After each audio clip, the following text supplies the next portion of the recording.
All right. Welcome to another edition of Sabbath Lounge. This is Matt. And Jake here. And we are coming to you with another edition of Sabbath Lounge. And Jake, what are we doing here lately with this? We're going through the Torah Portions and just hitting the highlights and trying to give you an overview of what there is to encourage you to read through it yourself. And we're on week 32, and we're in Leviticus. It's kind of a short one, so this is going to be a really long edition. Leviticus 25 through 26, and it's called Behar on Mount Sinai. Behar. All right. And no one knew that she found Mount Sinai, and yet, Joy Behar. Oh, Behar. Yes. This is not an episode of The View. No. Okay. Yes. Thankfully, no Goldberg here. So, but on week 32, we're going to kind of. But there are some Jews. Yes. So there's that. So when you dive into this passage, it's talking, for one thing, about land being returned, but there's this idea of land purchase. So Jake, why do we say there's a prorated land deal? Why did they have to do that in relation to the 7th year rest?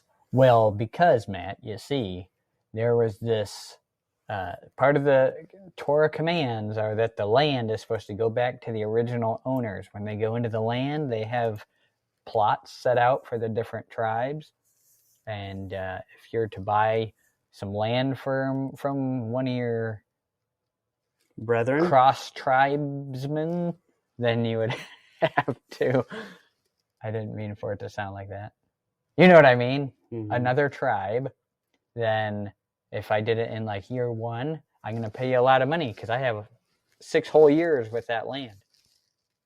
Whereas if I buy it in the 6th year, perhaps you should sell it to me for much cheaper because I'm only going to have it this year. That's right. And maybe I should even try to talk you out of it and go, are you sure you want to buy this from me right now? Right. It'd be much better if you waited 2 years and then you give me a lot more money. Right. So, but maybe someone needs some extra land to run some chickens, and that's only going to last a few months. Yeah. So there had to be all kinds of reasons. So, but the land was supposed to rest in the 7th year, and then it even tells you that the 6th year you're going to have a bumper crop enough to sustain you until year 9. And I think that is the hard thing with this concept of, it's similar to the Sabbath where you're having to rely on him for your provision, but for a whole year is a whole nother thing.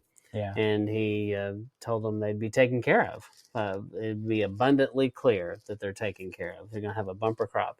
And we know through history, Jake, did they do any of this very well? I don't know. They did it once. Yeah. I don't think they've completed one cycle of this. Yeah.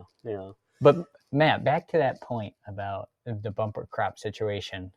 So basically, it's very easy, and they have it made because they're going to have this bumper crop in year 6, right? Mm-hmm. So you've gardened once or twice, right? Mm-hmm. So how easy is it to make even a good harvest in your garden last a whole year? That's very difficult. There's a lot of preparation, a lot of work goes into that. Huh? Mm-hmm. So. And, and because they've never done this and they didn't do it very well, you can make an argument that our timeline is skewed and we don't have a good idea of when they call the Shemitah year, when that really is, because It kind of got lost to history. And so people have different opinions. Some people say it was this year, this last year, I've heard all kinds of things. And I think you kind of have to just get peace with and pick one. If you have a property yourself, I think you should do this. And, I'm not going to tell anyone how they need to do it. I think if you wanted to do it kind of like scientifically, you would grow crops for 7-8 years, and you would have a year in there that should be a bumper crop and a really big crop. And that would kind of help you find out what year 6 was. And I really like that idea.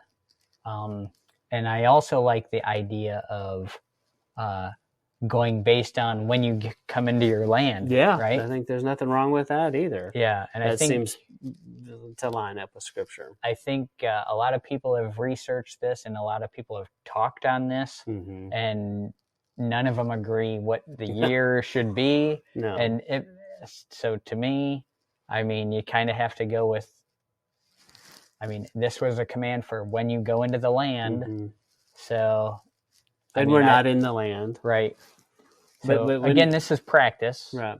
But wouldn't it be interesting if we all did this, those of us that homestead, and you and when we collectively started keeping records of how our crops did, and and then start comparing them, and we might all go, wow, this year was huge, and we're all saying the same thing across the board, no matter where you lived. It might be interesting to see. Yeah.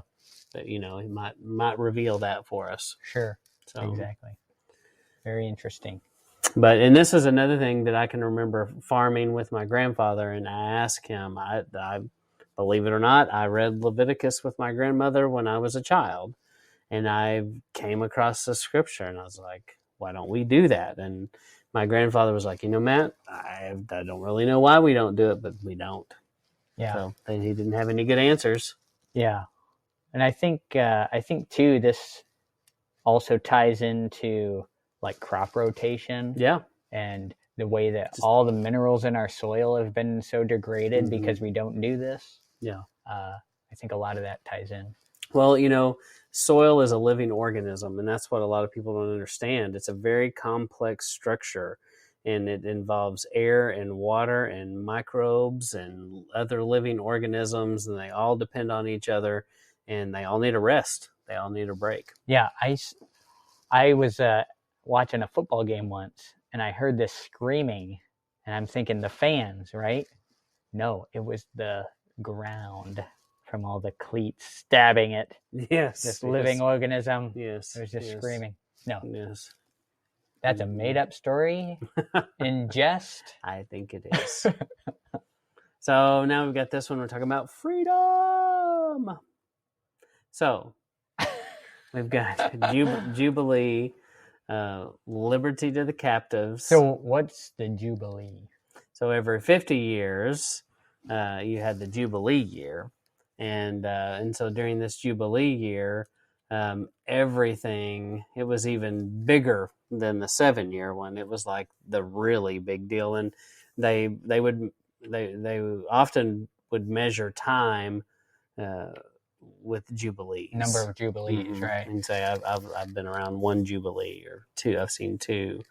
But it was supposed to set all the slave people, they weren't really slaves, but what were they? Indentured servants. Yeah. They were supposed to be able to go back free, and the original land was supposed to be restored to the original families. Right. Which, did they do that? No. No. Yeah. So Jubilees also ties into Feast of Weeks, because you have the 7 sevens, right? Yeah. And this 50 days past. So they go 7 sevens, and then the next year. And then this would be announced like at trumpets, right? They would, Jubilee's coming, everyone get ready for the Jubilee, around the time of trumpets. So, yeah. Feast of Trumpets. And it was a big deal, and it's a beautiful picture. And how different would our society be if we would keep these things? I mean, it kind of equals everybody out and gives everybody a level playing field.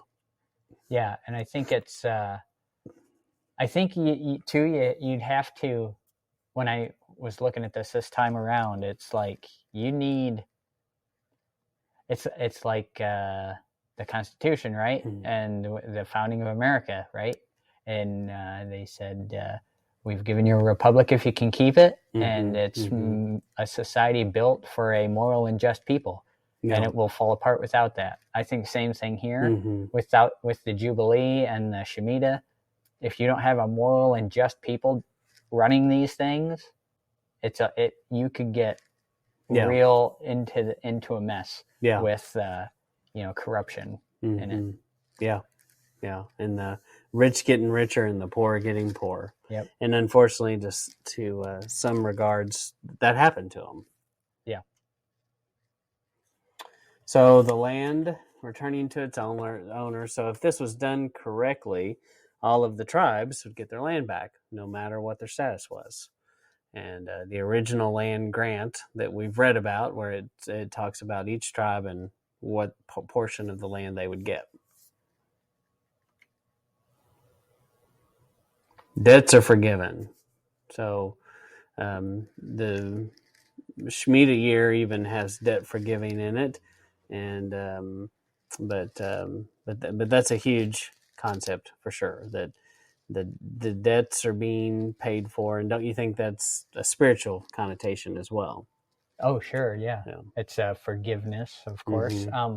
And this here specifically is one of the things that you could see getting abused. Mm-hmm. Like, oh, my debt will be forgiven, so I'll just run up massive debts, mm-hmm. and then who cares? I'm not going to have to pay it back. Mm-hmm. That's evil. Mm-hmm. So don't do that. Mm-hmm. Don't worry, the government will pay for my school debts now. Yeah.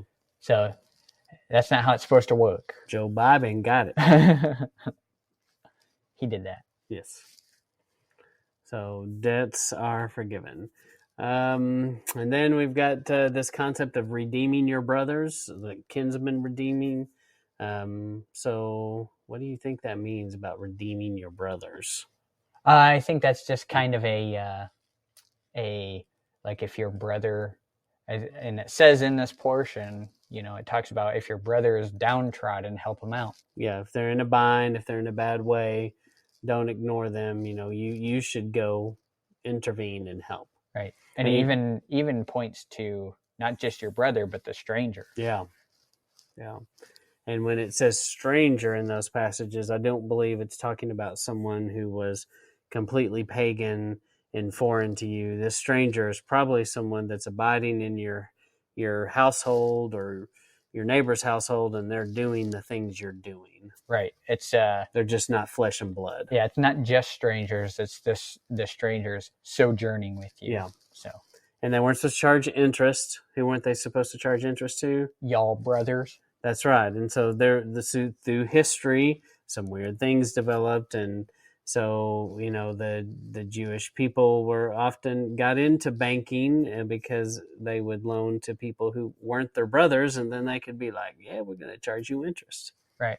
Because technically, they weren't supposed to charge their brother, and so it didn't matter, right? But that sometimes probably got abused, but and they weren't supposed to. And then he comes again about no idols, keeping the Sabbath. He says it a lot. Remember it and keep it. And then Isaiah 61, 1 through 12. Will you read that for us? 1 through 2? 1 through 2, yes. Got you. Okay. Yahweh will anoint his servant with his spirit. The Ruach of Adonai Yahweh is with me, because Yahweh has anointed me to deliver good news to humble people. He has sent me to heal those who are brokenhearted, to announce that captives will be set free and prisoners will be released. He has sent me to announce the year of Yahweh's goodwill and the day of our Elohim's vengeance, to comfort all those who grieve. So it's definitely a beautiful picture. And these, the Shemitah year and the Jubilee, represent this concept of he's setting people free, and it's all because of him. And he's delivering this good news to who? Humble people. Mm-hmm. Because if you're prideful and this goes downhill real quick. Mm-hmm. And well, if you're prideful, you're going to have a hard time doing all of this. You're not going to want to set people free. You're not going to want to tell them they don't owe you any money anymore. Those are very hard things. And I think that's why they didn't keep these things very well, because, let's face it, people are kind of greedy. People are greedy. Yeah.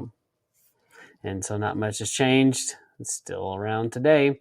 And then Isaiah 58, 6. This is the kind of fasting I have chosen. Loosen the chains of wickedness. Untie the straps of the yoke. Let the oppressed go free, and break every yoke. Break every yoke.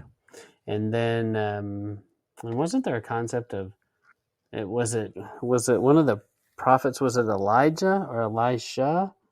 Maybe it's Elisha, that when he gets called to go with Elijah, he breaks the yoke and burns it. Yes. He's got the 12 oxen. Mm-hmm. Yep. Mm-hmm. Which also has to be a significant number. But yeah, that's an interesting side study, and I believe the concept's connected. Yeah. And just let's be honest here. Mm-hmm. Why do you go Elijah and Elisha living at the same time? It's confusing. Does that confuse things or make it easier? It's confusing. Yes. My whole life. Jeroboam, Rehoboam. Mm-hmm. Which one's the good one? Mm-hmm. Yeah, same kind of thing. You know. And then Matthew 11:28 through 30. Come to me, all who are tired from carrying heavy loads, and I will give you rest. Place my yoke over your shoulders and learn from me, because I am gentle and humble. Then you will find rest for yourselves, because my yoke is easy and my burden is light. So all connected scripture. All right. Connected. So something about, this is Yeshua talking, mm-hmm. and he says, wear his yoke on your shoulders. And so he does have a yoke, but it's light. Yeah, it's light and fluffy. Right. Fluffy? I think that's what he meant. Fluffy. Mm-hmm. That kind of light. Mm-hmm. All right, so we're at the end of week 32 here in Leviticus 25 through 26:2. Anything else we left out you want to bring up? No, kind of a short chapter. Well, I mean, chapter 25 is kind of long, but a short portion in the scheme of things. So this is Behar on Mount Sinai. All right. Well, we appreciate you stopping by and taking some time with us, and we encourage you to continue to search the scriptures and seek this out on your own. Don't take our word for it, huh? Right. Give us some likes and some comments. Let us know what you think about the content that is being provided. And this is just us kind of doing our studies and putting it out there for posterity. That's right. And, well, we appreciate you stopping by. And this concludes this. And this is Matt and Jake signing out.